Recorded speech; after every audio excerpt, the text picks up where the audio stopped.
Сайн байцгаана уу? Та бүхэн маань алхамроо подкастнда нэвтрлээ. Өнөөдөр бас нэгэн сонирхолтой жижиг урьж оролцуулсан. Юуны түрүүнд Азаа маань аа, сонсогчдод өөрийгөө товч танилцуулахгүй юу?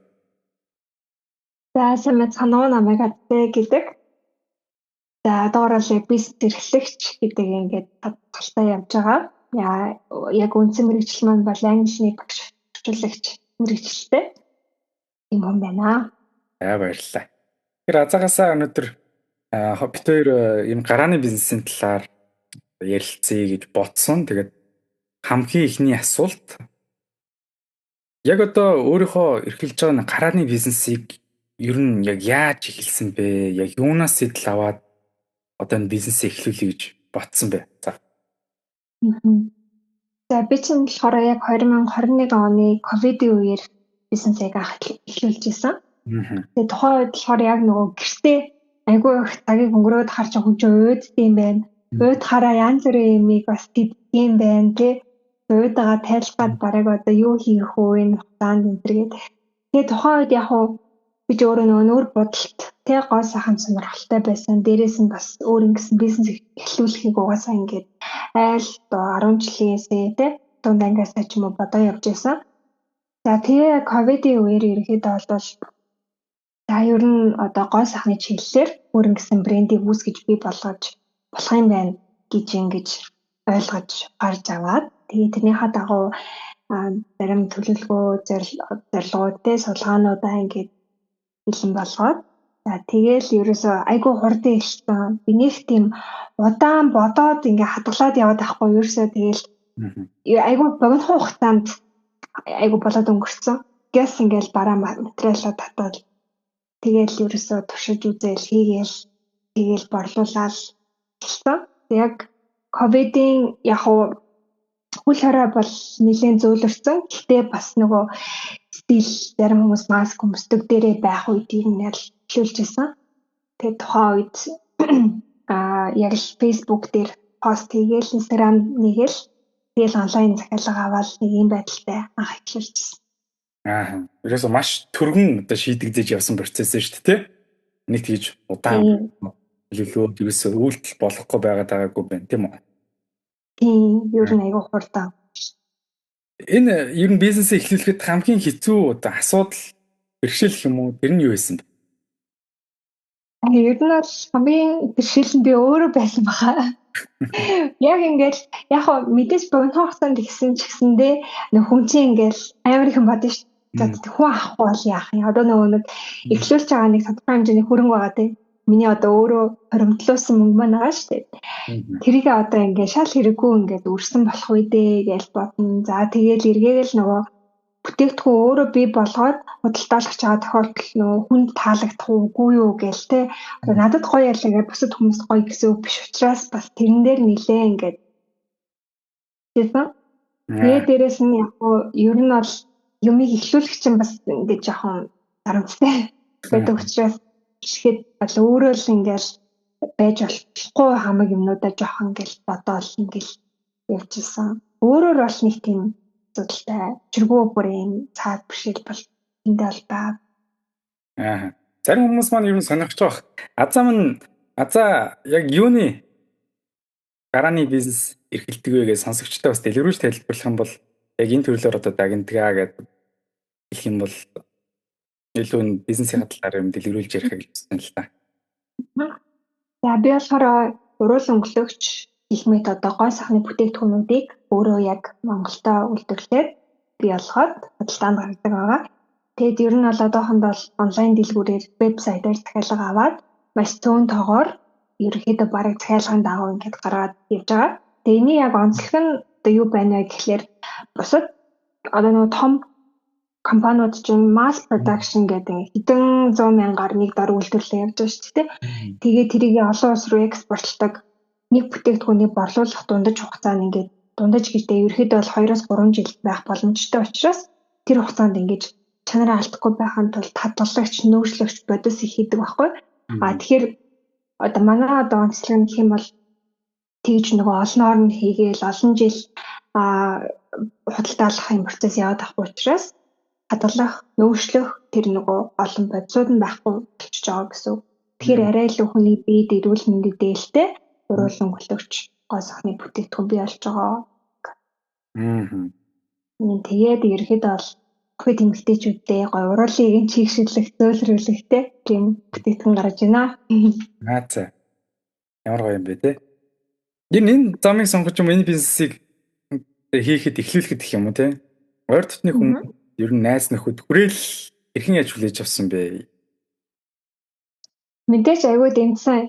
Одоо бол бодглохлоор эргэн тойрны хүмүүсийн дэмжлэг хамгийн чухал байсан юм билээ. Эргэн тойрны хүмүүс ядчил лайк дарж байгаа постн дээр шеэр хийж байгаа те. Ерөөсөө аягүй жижиг алхам хэрнээл тэр чинь ингээд хамгийн том түлхий зэлчихэж байгаа байхгүй. Тэгэл адлаад худалдаа авалт хийж байгаа юм. Маа найзууд гэдэг ч юм уу таньдаг хүмүүс маань аягүй хөөх ингээл бодлож авъя гэж хизээч надаас юу гэдэг хэмдрэл асуух ч юм уу те эсвэл билээлчээж ч юм уу тийм ерөөсөө хандлага гаргадаггүй гарч байгаагүй яг л ингээл эргэлэгч шиг те ингээл хөдөлтийн авалт хийгээл ингээ явдаг. Тэгэхээр тэрнээс айгүй том тэр бол хамгийн ихний одоо хамгийн том дэмжлэг байсан. Тэгээд дараагийн хамгийн том тусалж байгаа дэмжлэг нь болохоор одоо сэтгэлээ шулуухна үнээр нь ингээ хэлэх бас айгүй чухал байсан.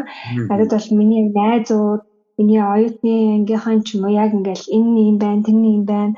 Одоо дутагдaltaй те шүүмжлэх талтай бүгднтэй нь ингээд хэлж байгаа байхгүй. Тэр бол яг одоо эхлэх зэг дээр түүний сайжруулах бас ийм байгаа маань хүмүүст ингэж хүрч байгаа юм байна гэдэг ингээд одоо чанараа сайжруулах юм бас том дэмжлэг болж өгсөн.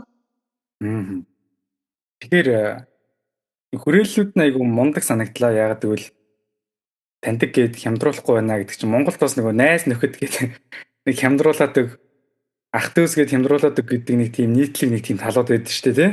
Тэгэхээр яг энэ тал дээр маш тийм зарчимтай байна гэдэг бол бас хүрээл нь бол үнэхээр бас мундаг хүмүүс байд юм байна.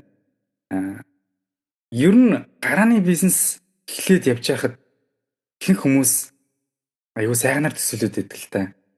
Шууд эхлээд л рил контентэнд ороод подкастэнд урагдаад алдартай болоод нөгөө зүйлс маань шууд л ингээл амжилтанд хүрээл бүтээгдэхүүн тий гих зураглалаар хардаг оптимистик буюу өөдрөг талаар хардаг хүмүүс байдаг л та. Миний асуух гээд байгаа зүйл бол яг энэ бизнесээр эхлээд явж байхад ингэж шантармаар за юм болдог ч юм уу имиж юм хийгээд байна уу гэж бодож исэн юм унж исэн үе байгаа юу? Бага ер нь одоо яг хүмүүс нөгөө нэг сошиал дээр айгу амархан харагдуулаад байгаа байхгүй тий. Сошиал дээр бол ингээд одоо нэг зүгээр нэг рил хийгээл дээ чи ингээл тэр рил чинь олон хүнд хүрээл явчих юм болоо гэдэг ийм нэг юм хандлага айгу гарч ирээд байгаа. Би яг бодит амьдрал дээр бол ерөөс тийм байдаг юм бэлээ. Ерөөсөө ингээд тийм амархан ингээл нэг одоо шөнийн дотор босчдаг тий. Тийм юм ерөөсөө хаан ч уусаад байхгүй. Тэгэхээр яг нөгөө мэдээч ингээд одоо чи би ч гэсэндээ бизнес хайлуулах ингээд гоё л талуудыг харуулна шүү дээ. Сошиал дээр бол ингээд ийм гоё бүтээгдэхүүнийг гарлаа. Гоё юм бүтээгдэхүүнүүдээ сайхан багшаад ингээд байж юм чинь ингээд нөгөө айгүй гоё талыг харуулж байгаа. Тэр шиг хүн болон гоё талыг сошиал дээр харуулдаг байхаар хүмүүс айгүй амархан нэг л ийм жаргалтай энергэлтэй нэг гоё хийгээд байна гэж бодоод байдаг. Тэг яг өндөө бол тэрний цаан ч ингээд зөндөө юм байгаа. За мэдээч ингээд одоо юу гэдэг өөрийн гэсэн бизнесээ хийх болон зүгээр одоо өөрийнхөө мэргэжлийн дагуу ажиллах одоо юу гэдэг компанид орж ажиллах ч юм уу те яг ингээ үндсэн цагийн ажил хийх хоёр хоорондоо харьцуулагдахаар болж байгаа юм л да. Тэгээ харьцуулахаар чинь энэ хоёулаа даваа талтай, хоёулаа цул талтай. Тэгэхээр одоо юу гэдэг яг өөрийн гэсэн бизнес хийх бол туйлын гоё амархан биш. Тэгээд эргээгээд бас тийм муухай биш болчихж байгаа байхгүй. Тэгэхээр энэ бол яг ингээд хүнээсээ л хамаардаг юм шиг байна. Яг тухайн хүнээсээ тэг ямар бизнес хийж байгаас л хамаарна гэж бол бодож байна. За шантармаар байсан юм бол угаасаа байгаа. Одоо жишээ нь ингээл одоо би ажил нөө эмэгтэй хүн чи бизнес хийхээр ингэдэг юм байна. Амар сэтгэл хөдлөл ингээ эмошн ороод ирчихэж байгаа байхгүй тий. Одоо зүгээр анзаараад хар эртний хүмүүс бол нөө тэр тал нь арай жоохон бага. Арай нэг юм зарчим талтай ч юм уу те нэмийг ингээд нэг юм жоохон арай нэг ингээд өргөнөөр нь хаардаг ч юм уу.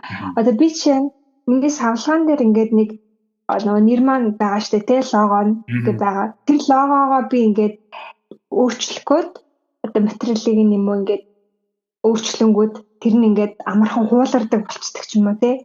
Одоо нэг тиймэрхүү жижиг сажиг чанарын ийм асуудал гарангуул тэгэл яах гэж ингээд тэгээл нөгөө нэг бүтээгдэхүүн худалдаж авсан хүмүүстэй амар гимшсэн мэдрэмж аваад байгаа байхгүй тий. Тэгэл ерөөсөө ингээд тэр одоо хэрэгжилж байгаа хүмүүстэй 100% сэтгэл өгч чадахгүйгүй байгаа юм шиг тийм мэдрэмж төрхөөрөл гимшээл тэглэр жоохон ингээд унцах гад тиймэрхүү тэгэхээр сэтгэл санаа бол байнга ингээд дэшээ доош даа. Тэгээ бас нэг хэцүү одоо би ч нөгөө хуваараа одоо дангаараа ганцаараа бизнесийг явж байгаа. Тэнгүүд чинь мэдээж ингээд бүх юм толгой дээр бүх шийдвэр ганцаараа гаргана. Бүх одоо нөгөө дутагдал нь миний толгой дээр тий надаас үүдж байгаа гэхээр бас айгүй хэцүү заримдаа бол ингээд жоохон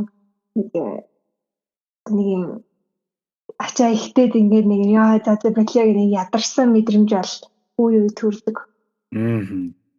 Яг ийм зүйл хэлэх болов хэлээсээ ч юм уу те ингээ хүсэж асуусан л та. Яг тэгвэл аюул олон залуучууд ингээ бизнес эхлэхдээ хэд оптимист буюу хэд өөдрөг байдлаар хараад тэр нь яг бодсон шиг ч юм уу төсөөлсөн шиг ингээд биш байгаад ирэхээр асуудлууд тулгараад ирэхээр ер нь бол буруу юм хийгээд идэв юм байна гэд замаасаа орхидог, хайдаг.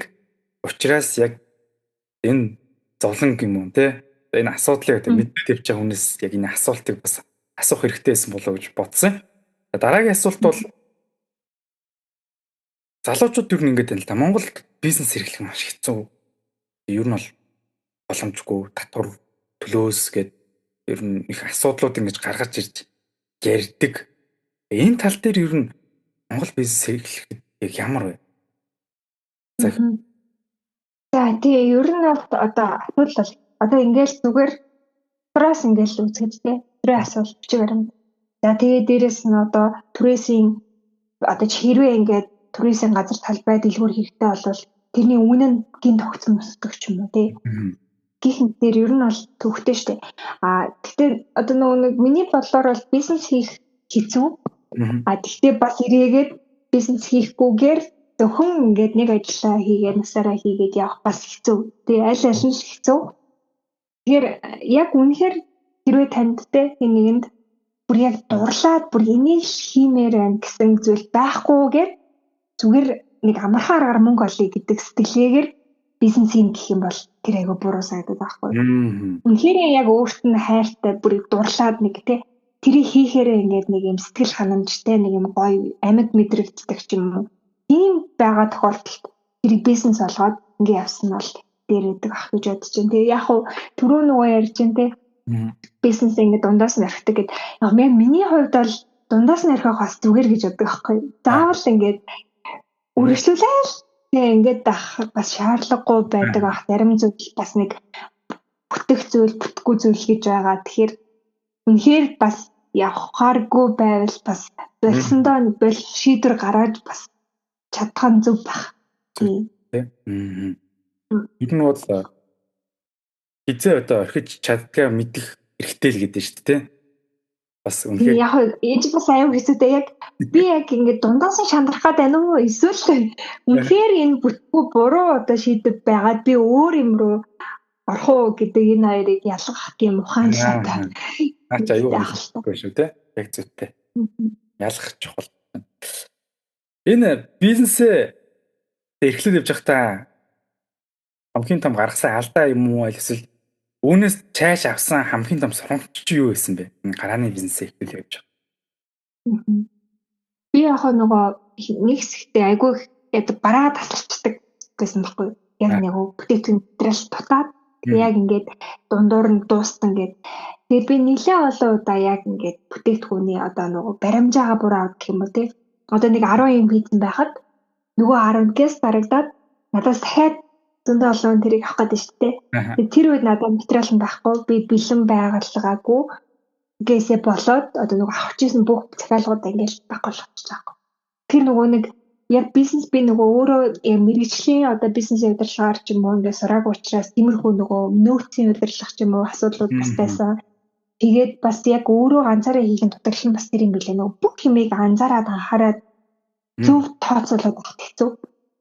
Тэгээд одоо тэрэн дээрээ одоо л амийг ажиллаж байна яг ингээд зөв тооцоо гаргаад зөв бараа материалыг тодорхой яг зөв хугацаанд нь татаад ингээд бэлэн байлгах ч юм уу. Тэрэн дээр л хамыг алдаад дахин ингээд нэг тасгаад хичээж байгаа. Тэгээ бас нэг юм нь би Facebook, Instagram-аар чатаар захиалга авдаг гэсэн аахгүй юу? Тэгээ чатаар захиалга авахаар би дандаа өөрөө л нөгөө чатаар ингээд хариулж шүү дээ. Тэнгүүд нэг хэсэг нилээ ингээд гинт нөгөө нэг одоо бичлэгүүд маань жоохон яваад эхлэнгүүд олон чат ороод ирэнгүүд би ингээд жоохон уддаг ч юм уу. Тэгээл хүмүүс ч ерөөсөө жоохон удахад л нөгөө сонирхол болчихж байгаа байхгүй тий. Хаяадаа бүр маргааш нөгөөдөр нь хариуг нь өгдөг ч юм уу. Тэгээ авахаар нөгөө нэг яг боломжоо өөрөө ингээд алдаад байсан ч юм уу. Тэгээ тэрнээс суралцаад бас ингээд вебсайтаа басан гэдэг ч юм уу. Тэгэл ингээд суралцаал. Ямар вебсайт ингээд төгжүүлээд вебсайтаа болцсон уу тий?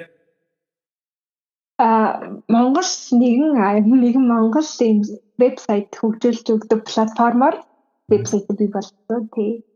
Тэгээд тэр нь бол айгүй зөв сонголт байсан. Энэ бол авсан хамгийн том сургамж. Яг сургамжаа буцаж засаж чадсан байна тий. Тийм. Ер нь энэ бизнесийг гарааны бизнесээ эхлээд явж байхад чамд яг ямар боломжууд гарсан бэ? Ер нь ямар боломжуудыг мэдэрсэн бэ гэх юм уу? Шинээр ингээд өөртөө гэх юм уу? Би бодоод тахад би ч бас ингээл хувийн академи хөгжүүлээ явж байгаа шүү дээ. Ингээд яг эхлээд л ингээл построос ахуулаад сургалтын захиалгуудаас ахуулаад заавал нэг ингээл хүнийг өсөлдөг те ингээ хийлэгдэг байсан бол сүултээ өөрөө ингээ фотошоп сураад үзэл тараал тэр постро ч юм уу ер нь хин нэгнэр ингээд аль болох хийлгсэн ч цөөн тоноор тэг бусдын өөрөө ингээ сурч чадах зүйлсээ одоо өөрөө хийж сурах ч юм уу энэ тал дээр айгүй их ингээ боломжууд надад үүсээд байгаа байхгүй сурч чадах юм байна гэсэн бас итгэл үнэмшил үүссэн. Яг үүнтэй адилхан Азагийн хувьд яг бизнесийг хийлгээд явж байгаад яг юу шинээр ойлгоод ямар боломжуудыг өөртөө гаргаж ирсэн бэ? Яалт ч өөрөө хүн айгүй сурдсан билээ. Одоо би бол яг эхлүүлсэн цэгээсээ хойш одоо ингээл сошиалаа өөрөө хөгжүүлээд явж байгаа. Тэгэхээр бас нэг юм одоо сошиал дээр те нэг юм пэйж ядаж хөгжүүлээд сураад байна шүү дээ те. Тэгээд одоо бүх постероо өөрөө хийж байгаа. Бүх зурагаа өөрөө аваад хийж байгаа. Бүх бичлэгний эдитээ өөрөө хийж байгаа. Жижиг сажиг зургийн эдит бүгдийг ингээ өөрөө хийгээд хаар ялцчихгүй хүн ингээ сурдсан байна. Тэгээд дээрэс нь одоо яг ер нь би нөгөө жоохон нэлтэйг хурлын мэтгэлцээний талдаа бас ингээ хүн байсан болохоор одоо бүтээгдэхүүн нийтийн ингээ танилцуулаад ингээ явахаараа бас давгүй ингээ нөгөө хүмүүстэй ойлцоод ингээ ярьцдаг. Тэгээд тэрнийхээ ачаар бас улам ингээ өөрийгөө хөгжүүлэхүйц ингээ нэг хідэн ивент дээр бүтээгдэхүүнүүдэд танилцуулаад бас нэг юм жоохон public speaking маягийн хийж байгаа. Гэх мэтээр ингээ надад бол нэлээд бас ингээд өөрийгөө яг хувь хүний бас хөгжүүлэх боломж нэлээд гарч ирсэн. Тэгээд дээрэс нь үнэн ингээд яг би яг нэг юм нэлээд ойлгож авсан нь одоо ингээд ядуу хүмүүс илүү ядуу, баян хүмүүс илүү баян болоод байна шүү дээ. Тэрний ерөөсөө гол ингээд утга учир нь хүн ингээд нэг боломжийг олоод аваад татхлаар тэрнээс үүдсэн ингээд олон боломжууд гарч ирээд идэм билээ.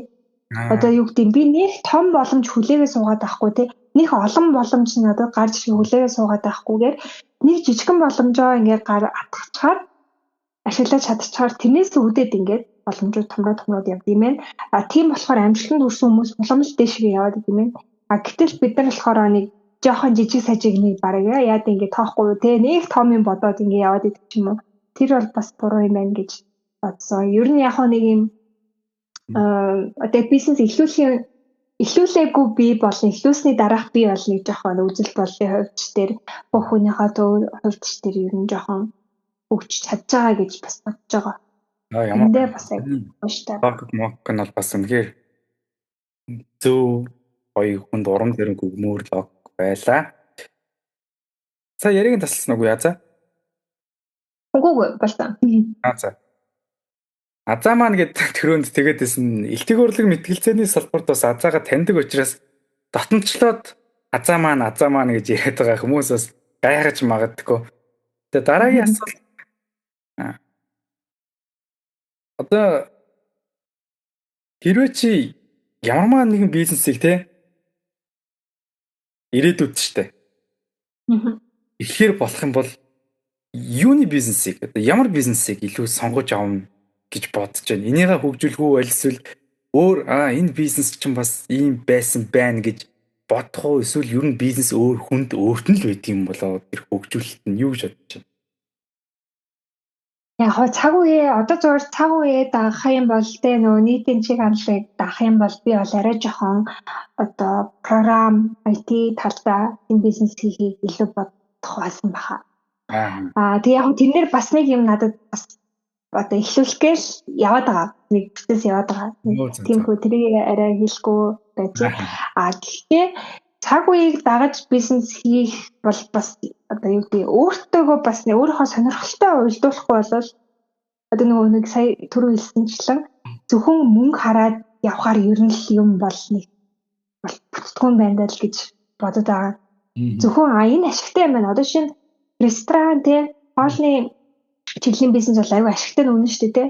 Энэ бол маш их мөнгө эрэлж идэг хөгжүүлж чадах юм бол маш их мөнгөний одоо бизнес гэтэл энэ дээр би өөрөө хоолн сонирхолтой биш ч юм уу те ресторан ажиллуулах менеж хийх гинуур чадваргүй сонирхолгүй бол би тэр бизнесийг яагаад амжилттай явж чадахгүй шүү дээ.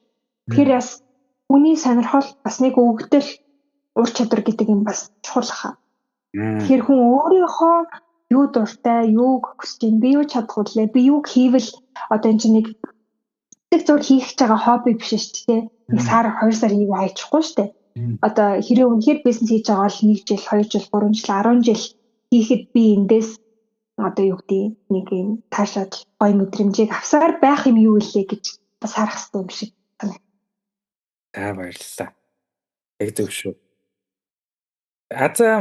Азаагаас асуух гэдэг дараагийн асуулт. Ер нь гарааны бизнес эхлэж байгаа залуучуудад миний ээлжинд ийм зүйлд одоо бэлэн байгаарай гэдэг зөвлөж хэлэх юм бол яг юу гэж хувийн одоо туршлагаасаа үндэслэж хэлэх вэ? Нэг хүмүүс л ийм зорилгоо тодорхойл ингэдэг тэгдэг гэж одоо хэлдэг л дээ. Тэр бол үнэн одоо тийм байх ёстой. Гэхдээ нэг чиний хувьд гарааны бизнесийг ковидоос хойш өдний хүртэл ингээд амжилттай аваад явсан хүний хувьд нэг туршлага суусан байгаа тийм. Яг энэ тал дээр юу гэж зөвлөх вэ?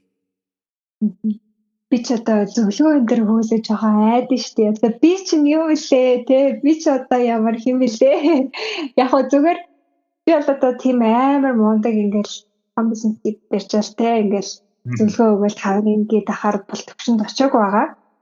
Яг хөө зүгээр яг нэг бизнес бас нэг 2 жил оролдоод үзээ явж байгаа хүний хувьд юм болвол ерөөсөө ингээд төгс төгөлтөр эхлүүлэх шаардлага байхгүй. Ерөөсөө ингээд анханаас нь бүр амар гоё ингээд эхлүүлээл та бүр ингээд төгс болгож эхлүүлнэ гээл удаал ингээд яваад байх хэрэг байхгүй. Айгүй бол тэгж удаж явж байгаа сүултээ хайдаг. Тэгэхээр ямар ч тач эхлүүл тэ боломж байгаа бол эхлүүлж болохоор шууд эхлүүл дараа нь сайжруулаа гэж тийм юм би айгүй одоо үнэн шиг санагдсан байхгүй. Одоо их л дараа нь сайжруул тэ. Тэгэхгүй бол бүр анханаас нь бүр ингээл амар лагийн эхлүүлгээл харч юм бас бодлоо бид юм билээ. Тэгээ дээрэс нь хэрвээ чи үндсэн цагийн ажил хийгээд тэгээ хариуцлагатайгаар хин аль нэг компанид ажиллаж чадахгүй хүн болвол бас бизнес хийх гээд нэг бодох хэрэггүй санагдаж байгаа. Яг тэр хүмүүс нөгөө нэг зүгээр компанид ажиллахаас талхаад ч юм эсвэл ингээд нэг юм одоо нэг цагт баригдаад хариуцлагатай ажиллаж амьдрахаас талхаад тэгээд талхтандаа хэлбэр гэж бодсондоо бизнес эхлүүлэх гэдэг аль бий буруу байхгүй юу? Яг тэр бизнес хийж байгаа хүн маш хариуцлагатай байх хэрэгтэй. Маш их хөдөлмөрлөөд ингээд олон цагийг зарцуулаад одоо өөртөө хариуцлага тооцох гэдэг чинь аюу хэцүү юм билий. Энэ хүн намайг чи энийг хийж чи энэ хэдэн хоногийн дотор энийг хийчихээ гэдэг би хийчин тэ. Гэтэл өөрөө би энэ хэдэн хоногийн дотор энийг хийн шүү гэж бодохоор хойшлох гэдэг ч юм уу, залхуурах гэдэг, хойшин тавих гэдэг ч юм уу. Тэр хүн өөрөө нөгөө одоо хариуцлагатайгаар бүр ингээд яс ажиллаж чаддаг байж ч бизнес хийх юм бэлдээ. Тэрнээс нэг чадахгүйдаа ингээд ядарсандаа бизнес хийх бол айгүй буруу гэдгийг ойлгож авсан. Би ингээл өөрөө ингээл хүн чинь нөгөө өөрийнхөө дараа нь олчоор өөрийнхөө захирлын олчоор тэгэл өөрийгөө ингээл эрхлүүлээстэй за яхаа маргааш хийчээ за жоохон энэ ямар нэг чухал штэ гэдэг ч юм уу ингээ яваад идэм тэр хүн анханасаа айгүй хариуцлагатай байж бүр юм одоо юу дисциплинтэй одоо юм үүтэй байх хэрэгтэй билээ. Хазаагаас яг л ийм л хариултыг хүсэл асууад байсан л та. Ер нь аюу гоё хүний сэтгэл зүй рүү яг туршлага руу одоо өнгийсэн шингэсэн гэх юм уу ийм гоё хариултуудыг хэлж байна. Ийм л биш биднээс тийм хол биш. Гэхдээ ер нь бол яг л биднэрт одоо байх ёстой. Яг л биднэрт байгаад байгаа тийм зүйлсийг хэлээд байгаа болохоор аюу гоё ингээд яг сэтгэл үлдээд байна. Тэгэхээр хамгийн сүүлд хамгийн гоё урамшууллыг ч юм уу те танаас хинээс авсан бэ? Яг энэ одоо гарааныхаа бизнесийн талаар яг энэ гоё урамшууллыг аль эсвэл ихтгэл найдварыг ч юм уу би ер нь зөв юм хийгээд байгаа юм биш үү ч юм уу нэг ийм гоё мэдрэмж авсан уу? Яг нэг тийм яг тэр гэл айгуу том үйл явдал шалга. Гэхдээ өдөр тутмын жижиг сажиг юмс нэг авдаг. Жишээлбэл ингээд нэг удаа ингэж би хаяа хөрөлтөд өөрөө хийдэгээс ахгүй. Одоо нэг жил орчмын өмнө юм уу. Тэгээ нэг хагас жилийн өмнө ерөнхийдөө хөрөлтөө өөрөө хийчихдэг байсан. Одоо бол яг дандаа хөрөлтийн газар хэлж байгаа. Тухайн үед ингээд нэг охин дээр би нэг хэрэглэгчдэрээ ингээд дэвтгүн аваад авсан чинь одоо зөрүүлээд ингээд ундаа тэгээ нэг юм амин хөрхөн чихтэй ингээд жоохон мэнэ гэд ингээд тэг би ингээд нэг хүнд 18,000 төгрөгийн бүтээгдэхүүн аваач очиод тэг зөрүүлээд ингээ ундаа чихрээр авчих байхгүй тий. Тэнгүүд яагаад гэж тэр охин ингээд одоо юу би намайг дэмждэг надад тутаатай өгөөд нь шүү дээ. Тэнгүүд би яг ингээд тэрийг авчаад татаад явж байхдаа бүр амар гой мэдрэмж авчихсан аахгүй яг ингээд тэр өгж байгаа юм даа биш тэр хүн ингээд огт намайг танихгүй зөвхөн миний хийж байгаа бүтээгдэхүүнээр зөвхөн миний бизнесээр таньдаг тийм охин ингээд намайг дэмжээд тэгээ тийм юм өгөх юм сэтгэл байна гэхлээр айгүй гоё нэг юм хөндлөгтэй хайрлагтай мэдрэмж авч ирсэн. Тэр чинь нөгөө дөнгөж эхэлж исэн бас нэг юм өөрөө ингээл юм тэнд хүрэлтээ хүртэл өөрөө гэдэг тийм үеэсэн болохоор айгүй гоё ингээд бүр ямар гоё юм бэ гэдэг юм мэдрэмж өгч исэн. Гэх мэтэр тэгээд л одоо хөөрхөн охтууд чинь ингээд хөөрхөн чат чинь бүтээгдэхүүн юм байна гоё байна. Эсвэл нэр өмнө зөндөө олон уруулан шилжиж таних хэрэгтэй ямар гоё юм байна. Дэмждэг шүү гэжээ гэх ингээл тиймэрхүү мессежүүд ингээл хаяа да ирдэг. Тэгэл тэрийг унш болгонд ингээл амар гомор орол. Өө намайг бас дэмждэг нэг хүн байна те гэж бодогдоод л гоё шүү. Аргагүй бас юм хийгээд явж байгаад нэг жоохон ч гэсэн дэмжлэг бас аюу гоё нөлөөлдөг шүү. Нэг Америкийн судлаач биес нэрийг санахгүй байна л да. Хэлсэн нэг үг байдаг. Тэр юу гэж хэлсэн бэ гэхээр ер нь бол хүн ингээ 3 төрлийн зүйлд донтож болдоггүй. Эхнийх нь бол одоо тархийг тэгж донтуулаад байгаа одоо бодис. Хоёрдугаарт бол сахар, гуравдугаарт сарын цалин гэж нэг юм үг хэлсэн байдаг.